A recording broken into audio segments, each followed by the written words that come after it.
Je vous remercie pour ce discours. Je vais maintenant appeler notre parrain de promotion, Benoît maintenant, pour un dernier discours.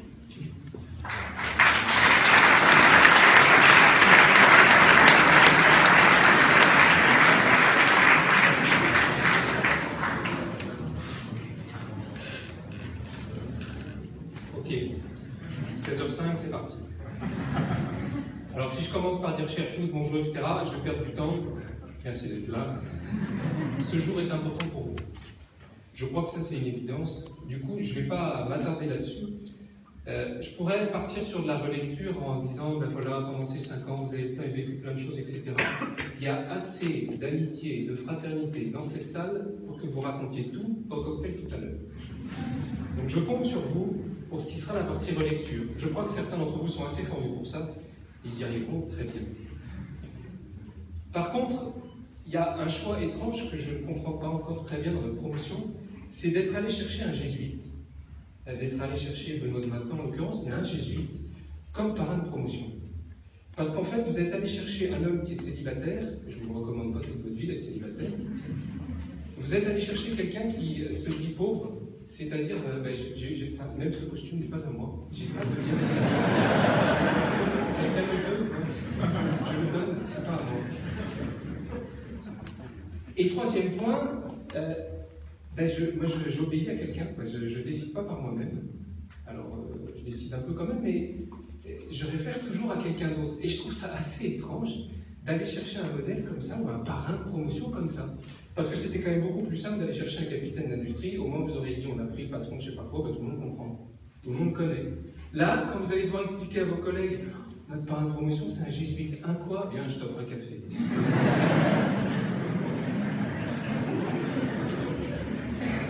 Alors, je vais essayer de vous donner quelques billes pour commenter le moment du café. Et de voir un peu, à mon sens, ce qui se cache derrière ce choix d'un jésuite. Moi, en fait, clairement, du coup, j'ai envie de vous parler de ce qui me tient à cœur.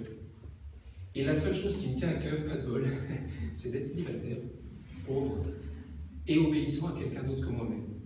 Alors, je vais vous parler de ça. Et c'est quand même un peu gonflé parce que maintenant vous partez dans la vie économique où il va s'agir d'être bien avec vos conjoints ou conjointes, il va s'agir de gagner de l'argent et il va s'agir d'être maître de vous-même et de foncer avec ce qui vous habite. Quel est le rapport avec un jésuite? Il nous reste 15 minutes.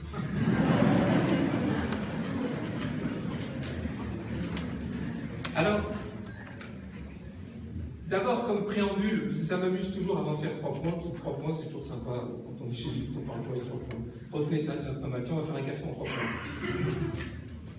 Avant ça, j'ai quand même envie d'un petit préambule. C'est de dire, maintenant vous avez une tête. Vous avez de la raison. Et ça a été bien alimenté pendant 5 ans. Et pendant 5 ans, vous avez mis différentes choses. Une intelligence pratique, une intelligence relationnelle, une intelligence du cœur, parfois une intelligence collective, une intelligence de solidarité, une intelligence avec les mains, etc. Enfin, vous êtes capable de mettre des pavés dans des lignes assez droites dans un coin de la cour de l'école. Bravo. Et gardez cette intelligence, gardez cette technicité, gardez aussi la capacité avec votre tête de se dire, tiens, demain, c'est plus malin de prendre ce chemin plutôt que celui-là. Continuez. Sachez raison garder. Mais, deuxième point, allez-y avec votre affectivité. Je vous demande de sentir. Je vous demande d'être capable de capter le monde. Et le monde, c'est ce qui se passe à l'extérieur, c'est ce qui se passe à l'intérieur. Alors, ayez des antennes à même de vous sentir affecté. Et ce n'est pas une maladie d'être affecté par ce qui vous arrive. C'est-à-dire être capable d'être heureux d'un projet réussi. Et j'irais même jusqu'à dire être capable de le dire, de sentir que vous êtes heureux et de l'exprimer. Être capable d'être frustré d'un échec et de sentir cette frustration. Allez pas la mettre à la poubelle parce que c'est pas correct d'être frustré d'un échec. Non, sentez ça. D'être fier d'une manière de travailler ensemble. Pourquoi pas d'être attendri du progrès d'un collaborateur, etc. Parfois énervé même de la violence d'un collaborateur, de rire, etc., etc., etc. continuer la liste. La liste, c'est vous qui allez l'écrire pendant plusieurs années. N'avoir que sa raison, c'est poison. Avoir seulement des affects, c'est infect. Il faut avoir des deux pour vivre un tango harmonieux. Et je vous c'est la poésie, pour ceux qui... C'est de moi, je suis pas. On les a perdus, j'en ai encore 47 vers. 12 minutes. Donc retenez ça, avoir en même temps une raison capable de réfléchir, en même temps des affections, c'est quand les deux sont ensemble que la vie va être puissante, que la vie va être capable de vous emmener loin. Et pour ça, je vais essayer de vous souhaiter 3 choses. Alors, pas d'être célibataire, pauvre et le troisième point, obéissant, comme je le disais tout à l'heure, mais je vais essayer de formuler des vœux. Pourquoi des vœux? Parce qu'en fait, j'en ai fait moi-même. Il y a 7 ans, j'ai fait des vœux. Alors, j'ai fait des vœux de chasteté, pauvreté, obéissance. C'est comme ça que dans le jargon, on les appelle. Je vais expliquer, parce que sinon, il y en a qui déjà vont se... Oh, qu'est-ce qu'il veut dire là? Des vœux. Alors, je m'arrête juste là-dessus 30 secondes. En fait, quand on dit bonne année, je ne sais pas comment va se passer l'année. Je vous souhaite une bonne année. Et puis, parfois on dit, ah ben je te souhaite une bonne année. Ouais, je viens de perdre mon boulot. Ah merde. Une bonne année quand même. Souhaiter une bonne année, faire des vœux, c'est proposer un chemin que l'on ignore complètement, mais qui est prometteur. Et si en début d'année, en début de carrière, là maintenant, là où s'ouvrent pour vous quelques années, je ne vous fais pas des vœux, ben, je ne vois pas l'intérêt d'être là. Alors je vais formuler quelques vœux. Moi, le premier vœu que j'ai fait, c'est celui de chasteté. C'est un mot bizarre, alors l'écoutez pas, ou alors on prend une bière, commence à faire autre chose, j'arrive. Mais je vais quand même l'expliciter un peu. Je vais le mettre sous une autre formulation. Le vœu que je vous fais, le premier vœu, c'est d'être en confiance. En fait, c'est ça la chasteté. La chasteté, les gens ils voient que célibataire. Mais non, pas célibataire, on s'en fout célibataire. Le point essentiel, c'est que moi, je désire rester suffisamment disponible pour avoir confiance en moi et confiance en vous. Et j'ai confiance en vous. Et le vœu que je vous fais aujourd'hui, c'est de faire pareil. Allez-y, faites de même. Ayez confiance en vous pour avoir confiance en l'autre. Et ça marche. Faire des vœux comme ça, je trouve que c'est assez joli.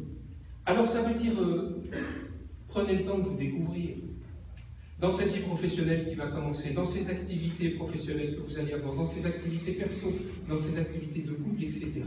Prenez le temps de vous découvrir. Essayez des choses, ratez des choses.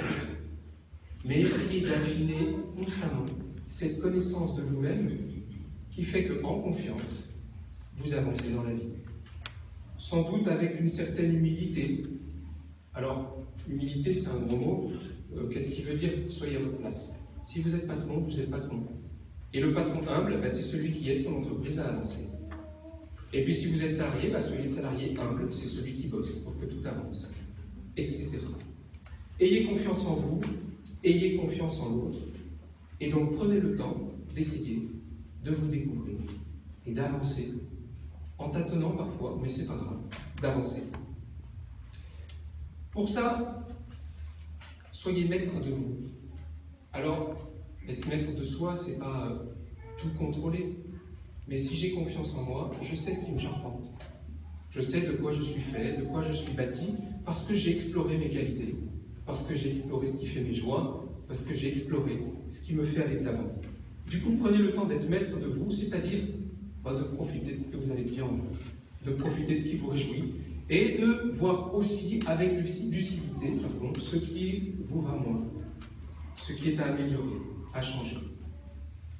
Ça, c'était le vœu de chasteté. En fait, le vœu que vous soyez maître de vous, confiant de ce que vous portez. Et de là, que vous soyez viral, contagieux, que d'autres autour de vous aient confiance en nous. Ça, je crois que ça va aider notre monde à avancer et qu'on en a grandement besoin d'avoir confiance en nous. Parce qu'on porte plein de trucs bien. Il n'y a pas besoin, au-delà de mon costume. Deuxième vœu. Alors, je vous ai parlé de pauvreté tout à l'heure, c'est quand même pas hyper glamour, ça. Je crois que le pauvre, C'est celui qui ne se pose pas trop de questions. Le riche, il se protège. Le riche, il monte des murs. Le riche, il voit comment pas perdre, voir comment gagner plus. Essayez, si vous voulez. Ça fera partie des choses à rater, mais essayez. Moi, ce que je vous propose, c'est d'offrir. Et voyez, il faut peut-être faire une petite galipette intellectuelle, quoi. Le pauvre, c'est celui qui offre. Je crois que oui. Parce que le pauvre, qu'est-ce qu'il a? Il est là. Et ça, c'est certains d'entre vous qui me l'ont appris. Par exemple, rentrant de 15 jours avec des handicapés et disant, c'est marrant, les handicapés, ils sont en... ils retiennent le rien, tiens, ils retiennent rien, ils ne censurent pas. Quand ils sont en colère, ils sont en colère, et bam, ça explose. Quand ils vous aiment, ils vous aiment, et bam, ça explose. Alors, soyez dans cette offrande-là, capable, et ça rejoint ce que je disais tout à l'heure, de se laisser affecter, capable de laisser transparaître ce qui vous anime et de le donner dans votre entourage. Alors, je crois que ça, c'est une pauvreté qui rapporte beaucoup. Moi, je me souviens être allé une fois dans une chambre d'hôpital, franchement, c'est la personne qui était malade, mais j'étais vraiment pas bien. C'était un département de cancéreux, vous ne savez pas ce qui se passe, il y a une porte, vous frappez, il y a ce qui m'attend derrière, c'est un cancéreux qui ne va pas bien, on attend, on frappe, et là, un visage tout ouvert, tout gentil, un homme sur son lit, en fin de vie, et qui me dit, je suis heureux. Je suis heureux, j'ai fait tout ce que j'avais envie de faire, j'ai construit des relations, j'ai tissé des liens, je me suis lancé dans ma passion qui était le cheval, je suis heureux, je peux partir. Eh bien, figurez-vous que c'est le plus beau salaire de ma vie, ça.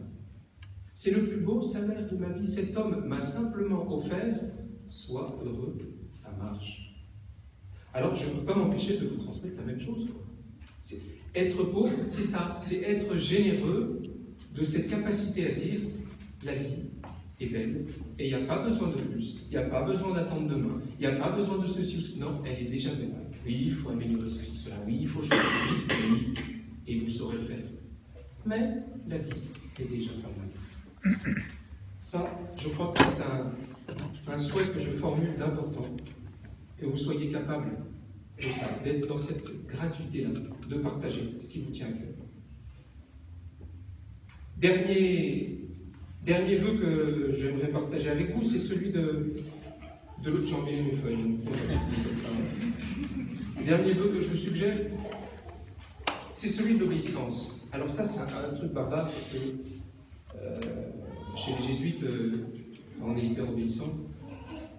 Alors, c'est pas dire que dans l'ensemble, on a un supérieur qui nous donne des instructions, et qu'une fois qu'on a reçu ces instructions, on arrête de réfléchir et on fonce. Voilà. Donc, je vous fais le vœu d'être obéissant tous, c'est-à-dire d'arrêter de réfléchir et surtout de faire ce que je vous dis. Et ce que je vous dis, c'est d'enflammer le monde. Alors allez-y. Parce que je crois que le monde vous attend. Mais ça, vous ne pourrez le faire que si vous êtes obéissant. Obéissant à vous-même. N'allez pas vous mettre à chercher une espèce de chef qui vous dira ce qu'il faut faire. Il n'y en a pas. Vous ne trouverez pas. Par contre, et c'est synonyme, si vous êtes à l'écoute, c'est ça être obéissant. Ne retenez que ça. Si vous êtes à l'écoute de ce qui vous anime, de ce qui vous fait bouillir intérieurement, de ce qui a du goût et de la saveur, là, si ça vous le mettez en œuvre, vous serez à l'écoute. Et là, vous allez enflammer le monde et vous m'aurez obéi. Et j'aime ça.